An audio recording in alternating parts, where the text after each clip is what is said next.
প্রিয় বন্ধুরা, পাবলিক সাধারণ আমজনতা, সাধারণ মানুষ, আমি এখানে দৈনন্দিন জীবনযাপনে প্রয়োজনীয় যা কিছু হঠাৎ করে যদি বৃদ্ধি হয় বা হওয়ার সম্ভাবনা, স্বর্ণের দাম বৃদ্ধি,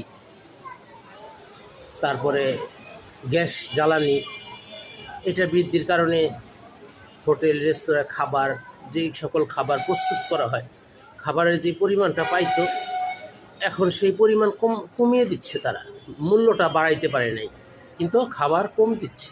এক প্লেট ভাত 15 টাকা, আগে যতটুকু দিত তার চেয়ে ভাত একটু কমাই দিচ্ছে।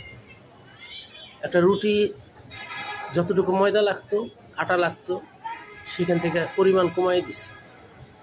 এইভাবে কৌশল অবলম্বন করে মানুষ ব্যবসা করতেছে এবং তাদের ব্যবসাটা টিকিয়ে রাখছে। এটা দোষের কিছুই নেই।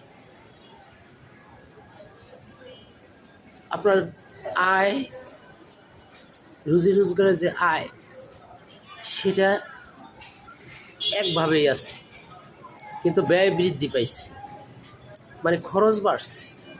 আগে খরচ ছিল 200 টাকা, এখন খরচ হচ্ছে 400 টাকা। তো খরচ যদি 400 টাকা হয়, তাহলে আয় করা দরকার 600 টাকা। তো সেখান থেকে 200 টাকা বাঁচানো যায়। এই কথাটাই আমি বলছি। তো এই কথা যদি বলতে গেলে যদি এখন এটা মানুষ মনে করে এইটা আর ওইটা অন্য দিকে দেখে, তো আসলে এগুলো ঠিক না। এগুলো সাধারণ পাবলিক আমরা যারা আছি আমরা বলতেই পারি। এজন্য 1 টাকা বাঁচানোরও কোনো ক্ষমতা নাই যে আমি খেয়ে পরে সারাদিন যেই খরচ আমার, সেই খরচটা করে যে আমি 2 টাকা যে বাঁচাবো, কালকের জন্য যে রাখবো, সেটা রাখার কিন্তু মধ্যম আয় এবং নিম্ন আয়ের মানুষটা সেটা পারতেছে না। বিশেষ করে জ্বালানির দাম যদি বৃদ্ধি হয়, সাথে সাথে সকল দ্রব্যমূল্য বৃদ্ধি পায়। কিন্তু মূল্য যদি বাড়াইতে না পারে, তখন ব্যবসায়ীরা কৌশল অবলম্বন করে পরিমাণটা কমায় দেয়।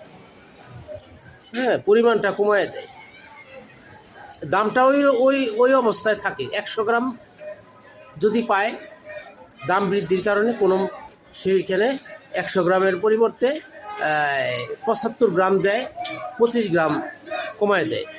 এই হলো কথা। সবাই ভালো থাকবেন। শুভ বিকাল।